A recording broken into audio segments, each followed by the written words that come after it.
Vocês sabiam que nossos ancestrais nos deixaram várias heranças físicas, sociais e emocionais? Entre todas as heranças que nos deixaram, hoje falaremos a respeito de 5, que são as principais fontes de todo o medo que paralisa todos os homens e as mulheres da modernidade.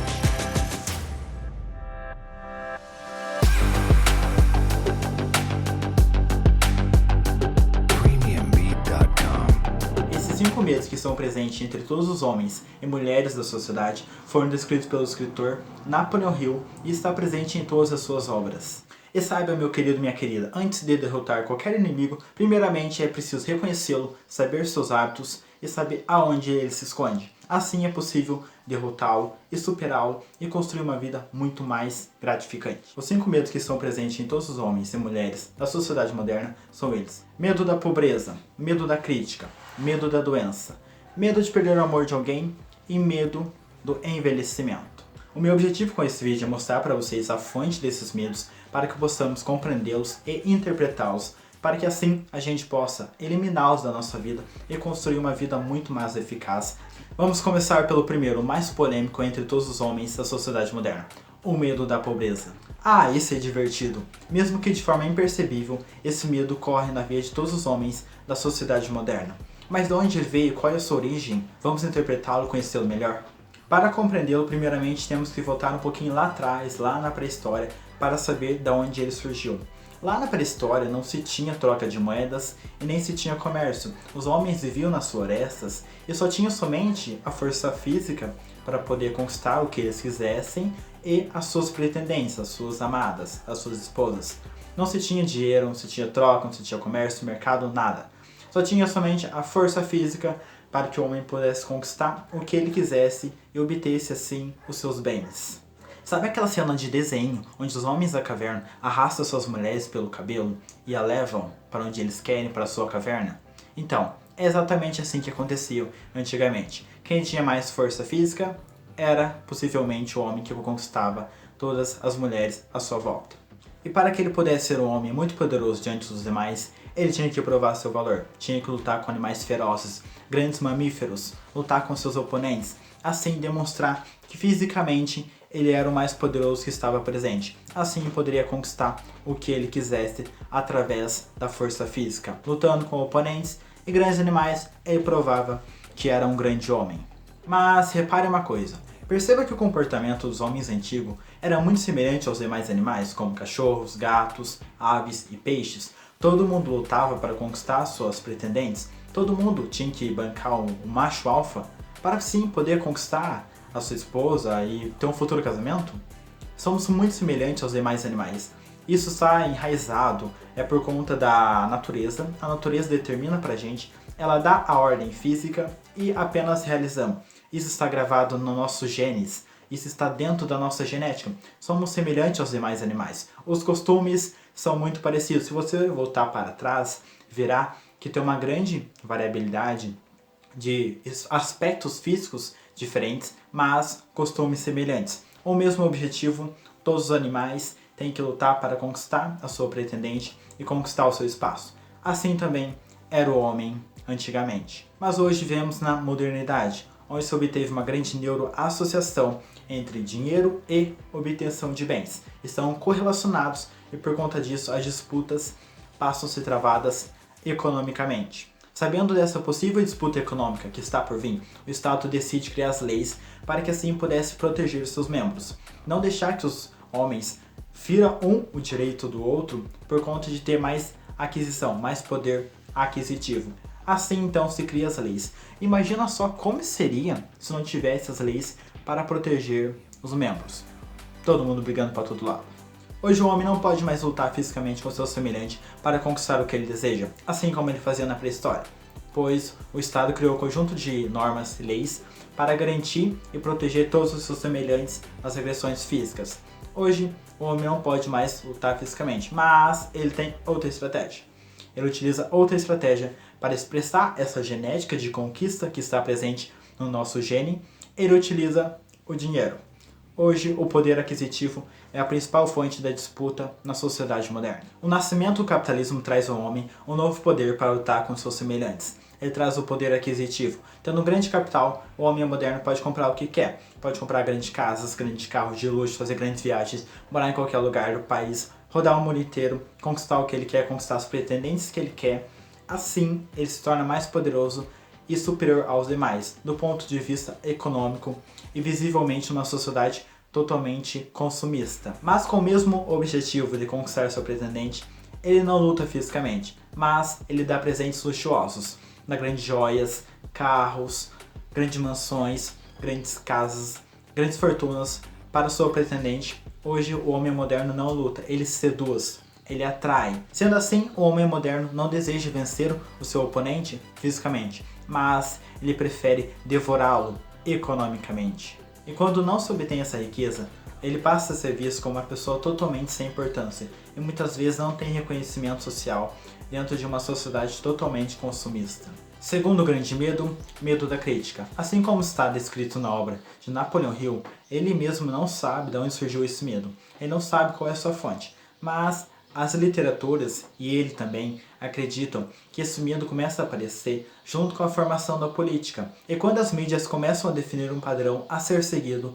pela sociedade. No caso da política, esse medo se alastra entre candidatos e partidos, em períodos remotos, até mesmo lá na Grécia Antiga, onde se tinha muita preocupação com oratória e forma de se expressar. Os políticos, os oradores daquela época, tinham muito medo da interpretação que o seu público teria em relação a eles. Então, eles se preocupavam muito com as críticas, pois um orador poderia ser recebido de diversas formas, interpretado de diversas formas.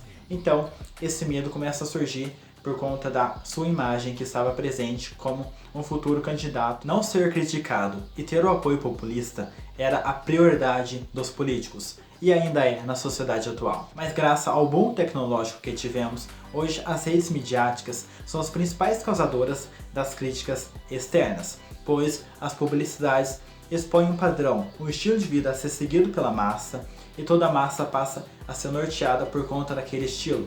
E quem sai fora desse padrão passa a ser fonte de críticas externas diversas. Hoje então as redes de comunicação, telecomunicação, publicidade são grandes fatores responsáveis por causar várias críticas na sociedade moderna. Mas o ego também tem participação especial nesse grande medo da crítica.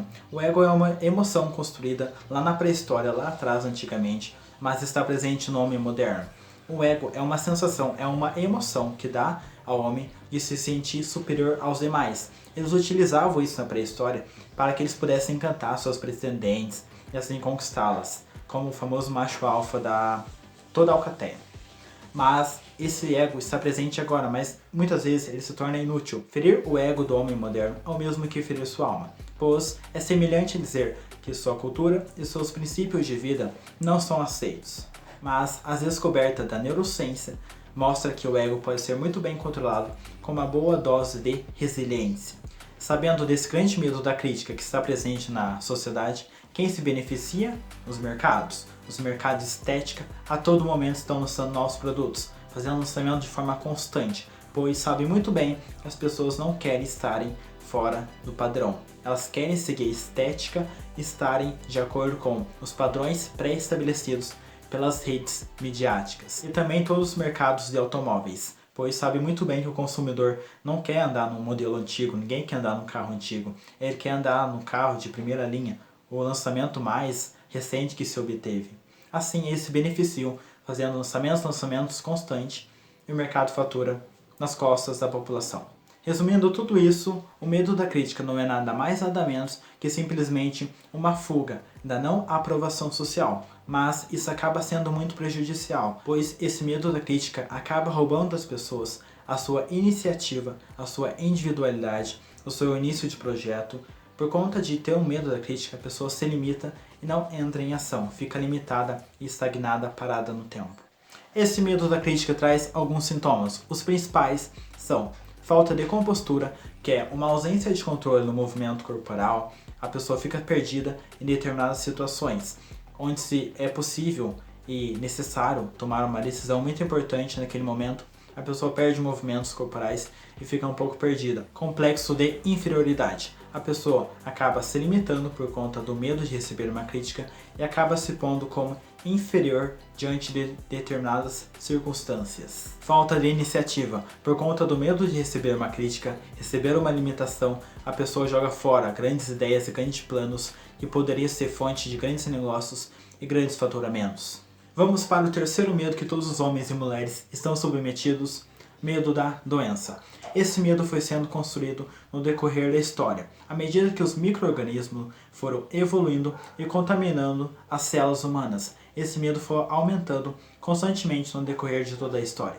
Esse medo da contaminação aumenta de forma frequente à medida que a medicina, a microbiologia e as ciências foram evoluindo e mostrando para a população de forma frequente como que esses micro-organismos e as nossas células humanas ficam brigando o tempo todo para se manter viva. Ou seja, as células têm um sistema de defesa que deve estar o tempo todo atento para combater micro-organismos invasores. Isso foi causando pânico na população e grande medo da doença à medida que mais descobertas iam surgindo no decorrer do tempo. E somado também às ideologias disseminadas pelos homens de que a doença é um veículo que leva a pessoa para um mundo totalmente desconhecido, quando se morre, céu ou inferno.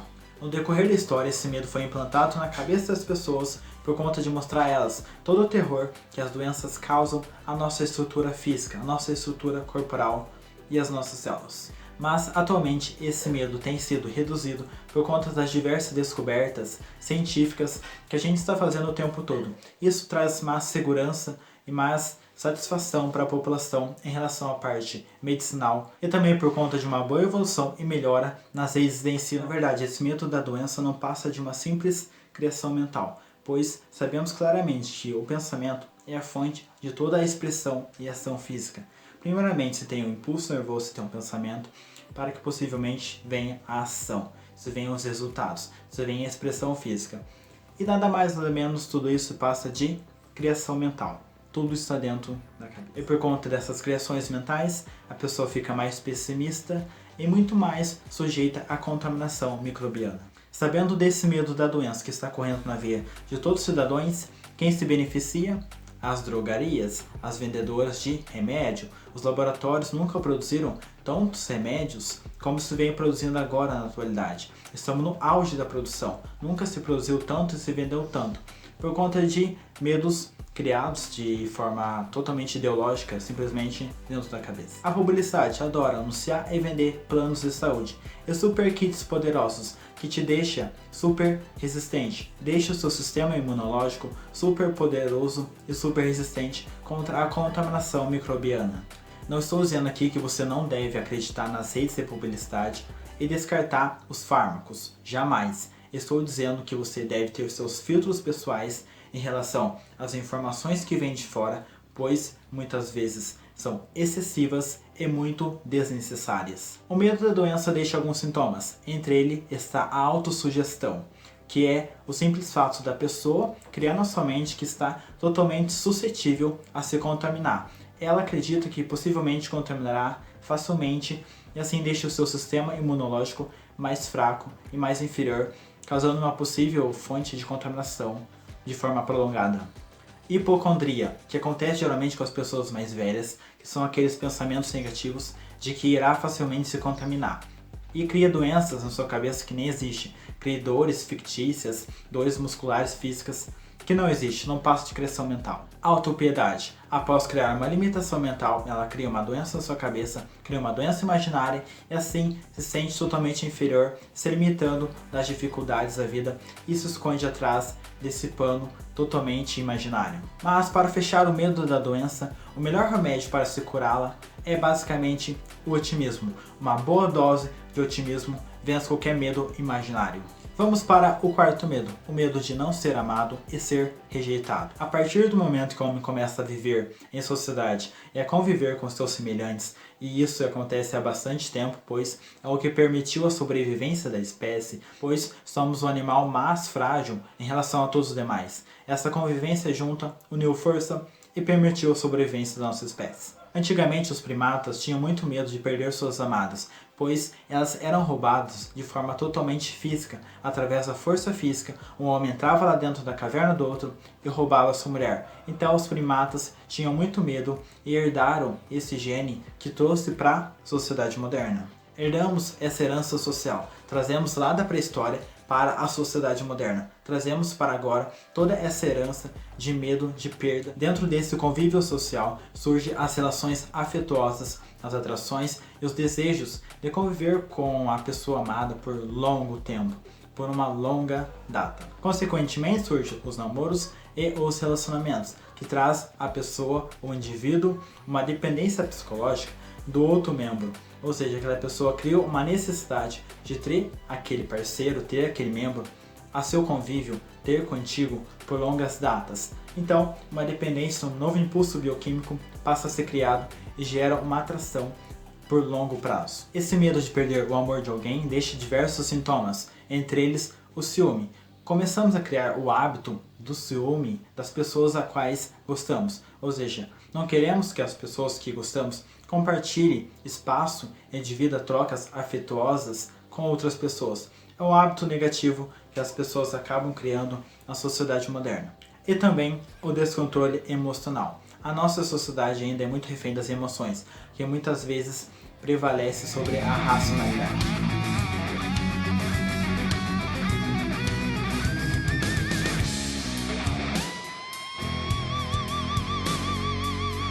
Quinto e último medo, o medo do envelhecimento. Esse medo os jovens jamais terão, pois somente passa a aparecer na vida da pessoa quando ela já atinge uma idade mais avançada. 2/3 da população associam o ato de envelhecimento com empobrecimento e desaprovação social, pois convivemos com uma massa de trabalhadores que vivem sonhando com uma futura aposentadoria. E sabemos claramente que uma aposentadoria com salário mínimo terá uma vida totalmente limitada. Então, por consequência, envelhecimento e aposentadoria com salário mínimo não é recomendado. Isso causa grande medo para a população. As pessoas não querem chegar a uma idade mais avançada com um baixo faturamento mensal. A estética também tem um grande peso nesse medo, principalmente para as mulheres, pois com uma idade mais avançada, as rugas começam a aparecer. E por conta disso, os mercados passam a faturar muito na produção de bens que possam aliviar esteticamente, e também as cirurgias plásticas passam a crescer exponencialmente. Tudo por conta de um envelhecimento, os quais as pessoas temem, e principalmente as mulheres. E também por conta da desaprovação social, pelo simples fato de poder ser abandonado no asilo e ficar lá pelo resto da vida. E também à medida que se avança na idade, os pensamentos de para onde irei começam a aparecer. As pessoas mais velhas relatam que os pensamentos de qual mundo irei, para onde vou, após a morte, começam a aparecer e se torna mais frequente. Aí as ideologias humanas começam a prevalecer, onde temos apenas duas possibilidades: ou iremos para um mundo ou para outro, ou céu ou inferno. Assim as pessoas começam a temer a idade mais avançada, a velhice, por conta de temer esse futuro mundo o qual as ideologias humanas sustentam. Finalizando, porque eu decidi trazer para vocês esse tema para a gente discutir, pelo simples fato de estarmos submetidos a esses 5 tipos de medos e nem sequer saber de onde eles vêm, qual é a sua fonte. E por conta disso achei muito relevante trazer para vocês informações que possam alimentar e sustentar essa base, para que vocês saibam de onde isso vem, que isso não é coisa imaginária ou criação mental. Isso tem uma longa construção histórica, vem lá de trás, lá da pré-história até agora. Isso está herdado no nosso genes e também na nossa herança social. Se você gostou do vídeo, meu querido, faça uma coisa que é muito importante para mim: curta, se inscreva no canal e também ative o sininho. A simples ausência de conhecimento traz muito desconforto para a vida das pessoas. Sabendo disso, eu decidi que não quero mais ver as pessoas tendo desconforto em suas vidas por conta de não saber de coisas básicas, informações básicas. Assim, levantei a bandeira de ajudar as pessoas trazendo conteúdos. Então eu venho trazer para vocês conteúdos relevantes para ajudar vocês a construir uma vida mais abundante. Eu me chamo Alessandro Ribeiro e esse é o Engenharia da Vida.